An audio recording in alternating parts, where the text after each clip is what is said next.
गायत्री विद्या मंदिर उच्च माध्यमिक विद्यालय सांचौर के ऑनलाइन क्लास में आप सभी का स्वागत है। डियर स्टूडेंट, हम भारतीय संविधान की विशेषता के बारे में अध्ययन कर रहे हैं। आगे की कड़ी के रूप में हम अध्ययन करेंगे संप्रभु राष्ट्र। देखिए, संप्रभुता या प्रभुत्व संपन्न हमारे भारत के संविधान में लिखा हुआ है कि संपूर्ण प्रभुत्व संपन्न भारत का संविधान है। देखिए, क्योंकि ये लोकप्रिय प्रभुसत्ता पर आधारित है, अर्थात ये भारतीय जनता द्वारा निर्मित है। क्योंकि हमने पिछली कक्षाओं में देखा कि हमारे संविधान का निर्माण करने के लिए एक संविधान सभा का गठन किया गया था और संविधान सभा के जो सदस्य थे वो हमारे भारतवर्ष से, रियासतों से और हमारे ब्रिटिश प्रांतों से चुने गए थे। तो कह सकते हैं यह अप्रत्यक्ष रूप से भारतीय जनता द्वारा निर्मित है। इस संविधान द्वारा अंतिम शक्ति भारतीय जनता को प्रदान की गई है। जिस संविधान का निर्माण किया गया है और उस संविधान में जो अंतिम शक्ति है वो किसको प्रदान की गई है? जनता को प्रदान की गई है। अब देखिए, हमने पिछली कक्षाओं में देखा कि जो राज्य होता है उसके 4 तत्व होते हैं, उसके एलिमेंट 4 होते हैं: भूभाग, जनसंख्या, सरकार और संप्रभुता। क्या इन चारों में से कोई एक तत्व नहीं रहे उसको राज्य कहेंगे? नहीं कह सकते। इसी प्रकार से अपन देखें तो स्वतंत्रता से पहले भारत एक राज्य नहीं था, क्योंकि ये ब्रिटिश सत्ता का एक हिस्सा था। हम ब्रिटिश उपनिवेश से ब्रिटिश सत्ता के अधीन थे। लेकिन हमारे संविधान लागू होने के बाद हम एक संपूर्ण प्रभुत्व संपन्न राष्ट्र है। देखिए, संप्रभुता का अर्थ यह है कि भारत अपने आंतरिक और बाह्य मामलों में बिल्कुल स्वतंत्र है, किसी प्रकार का कोई भी निर्णय रखने की ताकत रखता है, वह किसी भी अन्य विदेशी सत्ता के अधीन नहीं है। भारत के आंतरिक क्षेत्र, जैसे अपन कोई कहें कि पूरे भारतवर्ष के संघ सरकार के अंदर सरकार कोई कानून निर्माण करना है, विधि निर्माण करना है, कोई अन्य किसी प्रकार का कोई अखिल भारतीय स्तर पर काम करना है, तो बिना किसी दबाव के, बिना किसी प्रेशर के वो अपना कार्य कर सकते हैं। दूसरा, बाह्य मतलब भारत की सीमाओं से बाहर किस देश से अपने भारत को अपने विदेश संबंध कायम करने हैं, किस प्रकार के व्यापारिक, आर्थिक, सामरिक, विदेश संबंध, किसी प्रकार के कोई भी संबंधों का संचालन करना है तो वो बिना किसी दबाव के या बिना किसी देश के प्रेशर के वो अपना स्वतंत्र तरीके से या स्वतंत्र विदेश नीति का पालन कर सकता है। ये कई मामलों में है, चाहे वो युद्ध स्तर पर हो या विदेश संबंध हो या संधि हो या आर्थिक संबंध हो, किसी भी प्रकार से स्वतंत्र हो। तो इस प्रकार से तो जब कोई देश आंतरिक और बाह्य दोनों ही स्तर पर स्वतंत्र हो तथा अपने स्वतंत्र निर्णय लेने की ताकत रखता है तथा किसी भी अन्य विदेशी सत्ता के अधीन नहीं हो, तो उसको क्या कहेंगे हम? संप्रभु राष्ट्र। तो भारत के संविधान में स्पष्ट तौर से लिखा है कि भारत का संविधान एक संपूर्ण प्रभुत्व संपन्न संविधान है। अगली जो विशेषता है वो है प्रस्तावना। देखिए, किसी संविधान के दर्शन को सार रूप में प्रस्तुत करने वाली जो संक्षिप्त अभिव्यक्ति होती है उसे हम प्रस्तावना कहते हैं। किसी भी देश के जो संविधान की जो प्रस्तावना होती है वो ये स्पष्ट करती है कि इस संविधान के मौलिक उद्देश्य क्या हैं, इसके लक्ष्य क्या हैं, यह संविधान इस देश के निवासियों को क्या प्रदान करना चाहता है। अर्थात प्रस्तावना में पूरे संविधान का एक सार होता है, यानी उसके मौलिक उद्देश्य और लक्ष्यों का वर्णन किया जाता है। ठीक है, इसलिए डॉक्टर के.एम. मुंशी ने एक बात कहा था कि प्रस्तावना है वो संविधान की राजनीतिक कुंडली है। प्रस्तावना संविधान की राजनीतिक कुंडली है। इसलिए अपन देखते हैं कि किसी भी लिखित संविधान में प्रस्तावना महत्वपूर्ण होती है, जो उस संविधान के मौलिक उद्देश्यों और लक्ष्यों को स्पष्ट करती है। इसके इतिहास की तरफ देखें तो सबसे पहले अमेरिकी संविधान निर्माताओं ने अपने संविधान में प्रस्तावना को सम्मिलित किया था। इसके बाद जैसे जैसे विभिन्न देशों ने अपने संविधान बनाए, उनमें से कई देशों ने प्रस्तावना को महत्वपूर्ण मानकर इसे संविधान में शामिल किया गया। भारतीय संविधान में देखें तो आप देखेंगे कि संविधान सभा में 13 दिसंबर 1946 को पंडित नेहरू ने संविधान सभा के समक्ष उद्देश्य प्रस्ताव रखा था और वही उद्देश्य प्रस्ताव जो 22 जनवरी 1947 को संविधान सभा ने पारित किया, तो उसी का ही विस्तृत रूप प्रस्तावना के रूप में देखा जाता है। अर्थात उद्देश्य प्रस्ताव और प्रस्तावना मिलकर ही भारत के संविधान के दर्शन को मूर्त रूप प्रदान करते हैं। प्रस्तावना में ये स्पष्ट किया गया है कि संविधान का स्रोत भारत के लोग अर्थात भारत की जनता है। प्रस्तावना की शुरुआत में ही प्रयुक्त वाक्यांश है हम भारत के लोग, we the people of India.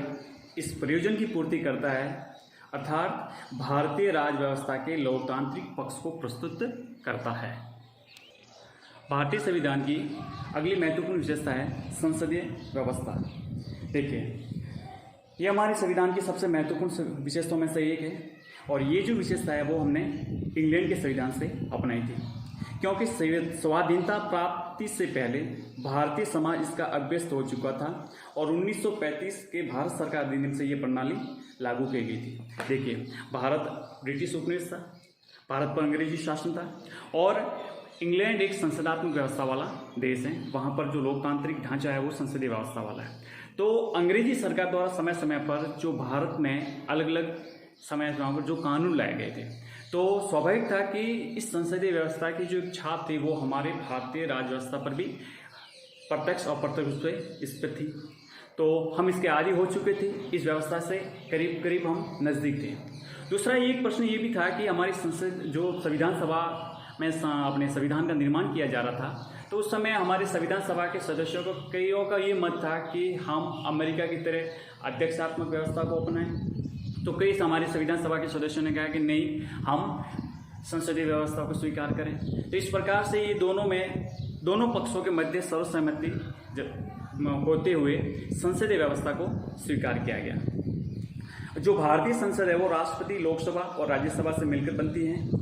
इसलिए हमारे यहाँ पर जो संसदीय व्यवस्था है उसमें नाम मात्र की शक्तियाँ और वास्तविक शक्तियाँ दो भागों में विभाजित है। अर्थात कह सकते हैं कि नाम मात्र शक्तियाँ राष्ट्रपति में निहित है और वास्तविक शक्तियाँ मंत्रिपरिषद एवं प्रधानमंत्री में निहित है। ये जो हमारी कार्यपालिका होता है उसका गठन है वो व्यवस्थापिका में से होता है। तो कार्यपालिका है वो व्यवस्थापिका के प्रति सामूहिक रूप से उत्तरदायी होती है। देखिए, वास्तविक जो शक्तियाँ होती हैं वो कार्यकारी शक्तियाँ मंत्रिपरिषद में निहित होती हैं और राष्ट्रपति अपनी शक्ति का प्रयोग मंत्रिपरिषद के परामर्श से करता है, स्वयं अपनी इच्छा के अनुसार नहीं कर सकते। राष्ट्रपति वही करेंगे जो मंत्रिपरिषद उनको परामर्श देगी। मंत्रिपरिषद और संसद में घनिष्ठ संबंध होता है और सभी जो मंत्री होते हैं वो संसद के सदस्य होते हैं, अर्थात हमारी लोकसभा राज्यसभा से सदस्य होते हैं और जो अपनी नीतियों कार्यों के लिए निम्न सदन अर्थात लोकसभा के प्रति उत्तरदायी होते हैं। चाहे मंत्री किसी भी सदन से हो, लेकिन उत्तरदायी किसके प्रति होंगे? निम्न सदन अर्थात हमारी लोकसभा के प्रति उत्तरदायी होते हैं। यही नहीं, लोकसभा अविश्वास प्रस्ताव पारित कर जब चाहे तब मंत्रिपरिषद को अपदस्थ भी कर सकती है, उनको हटा सकती है। इसका अभिप्राय यह हुआ कि जब तक मंत्रिपरिषद को लोकसभा के सदस्यों का बहुमत प्राप्त रहता है तब तक वे अपने पद पर बनी रहती हैं। और ये जब इस प्रकार की टोटल जो व्यवस्था है, संपूर्ण व्यवस्था है, ये हमने ब्रिटेन के जो संसदीय ढांचा है वहाँ से प्रभावित होकर ग्रहण की गई है। तो भारत में और दूसरा ये भी देखा है कि जिस देश में विविधता ज़्यादा होती है, भाषा, धर्म, अन्य आधार पर, तो वहाँ पर संसदीय व्यवस्था उपयुक्त रहती है। और ये जो संसदीय व्यवस्था स्वीकार की गई है आज पिछले 70 वर्षों से देख रहे हैं कि भारत के संविधान में एक महत्वपूर्ण सफलता का एक द्योतक बनकर उभर रही है। भारतीय संविधान की अगली विशेषता है कठोरता व लचीलेपन का मिश्रण। देखिए, कोई भी संविधान निर्माती सभा ये दावा नहीं कर सकती कि उसके द्वारा संविधान में रखे गए प्रावधान हमेशा के लिए स्थायी रहेंगे, अर्थात उनमें कभी भी किसी परिवर्तन की जरूरत नहीं पड़ेगी।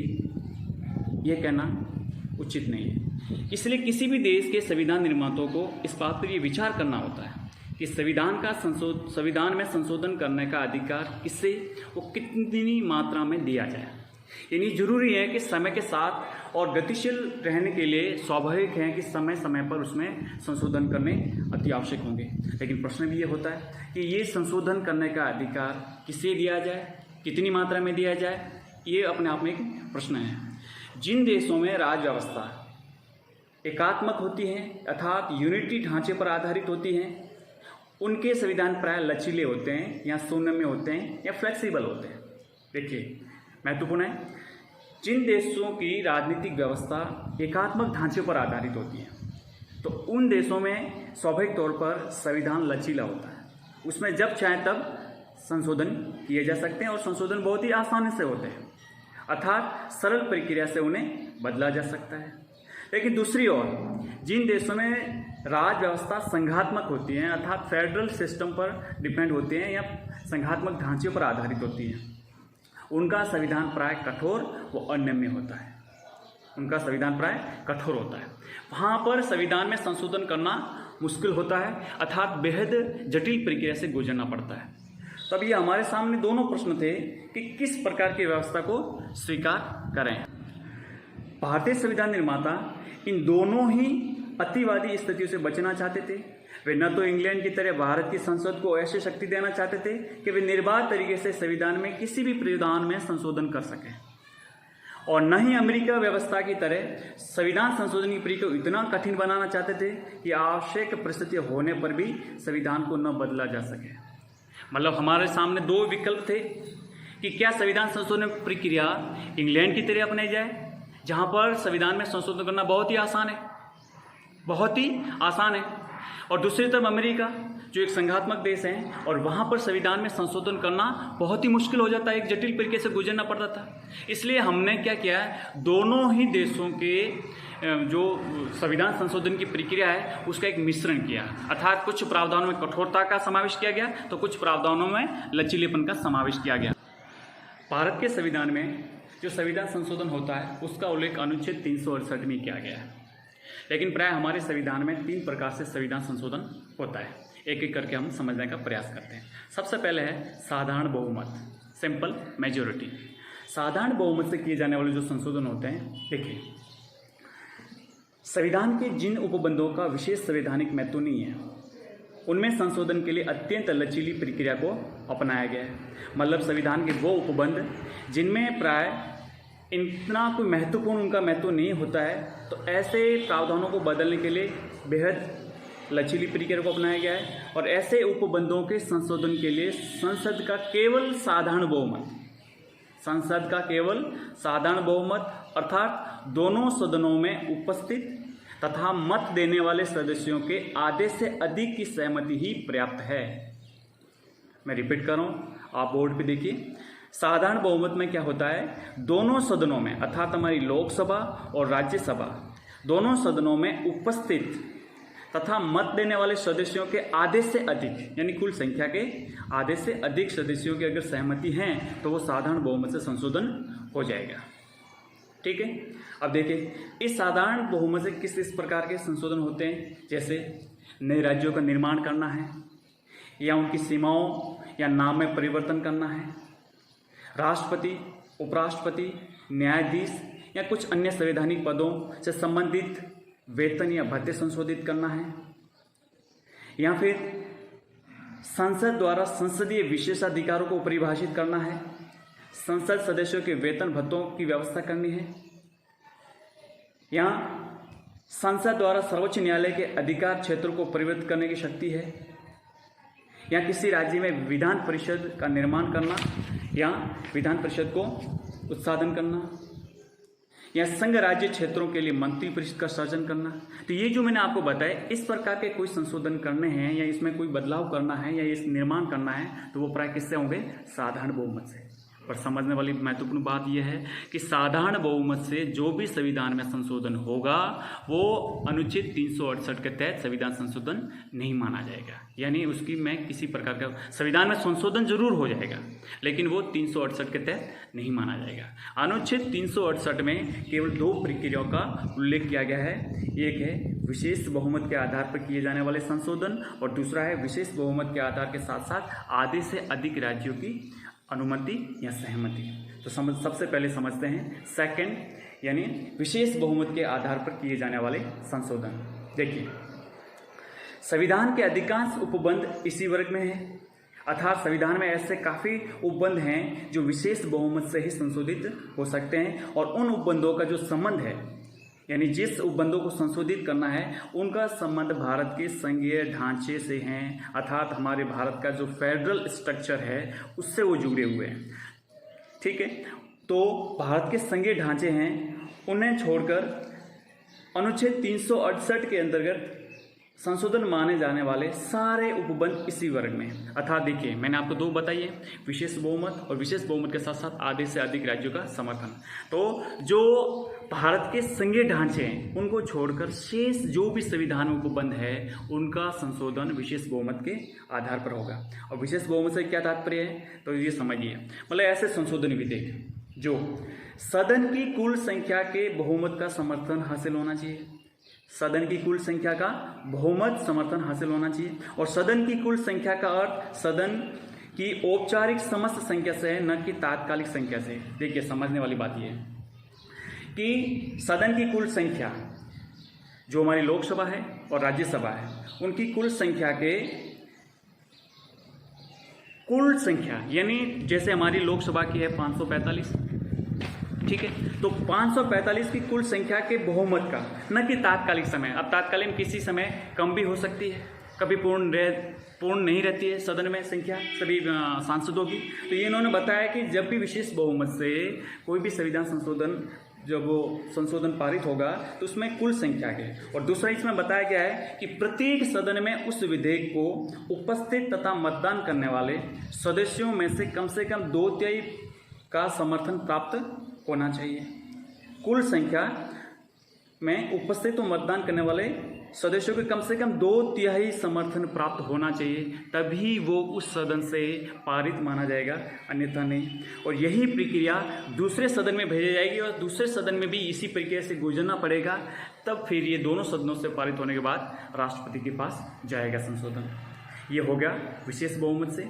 दूसरा अगला है तीसरा, विशेष बहुमत तथा आधे से अधिक राज्यों का समर्थन।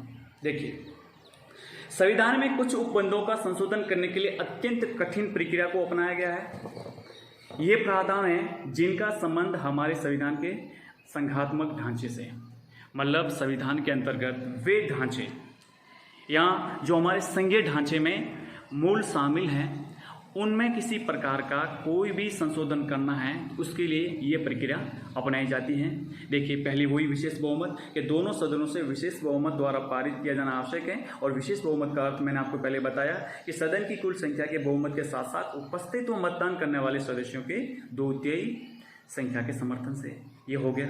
लेकिन ऐसे विधेयक के पारित होने की शर्त ये है, यानी दोनों सदनों से विशेष बहुमत से पारित तो हो गया, लेकिन पारित होने के बाद में सबसे महत्वपूर्ण यह है कि संसद के दोनों सदनों से पारित हो जाने के बाद कम से कम आधे राज्यों के विधानमंडलों द्वारा इस आशय का संकल्प पारित करके उसे अनुसमर्थन दिया जाए। अर्थात भारत के आधे से अधिक राज्यों का समर्थन अति आवश्यक है।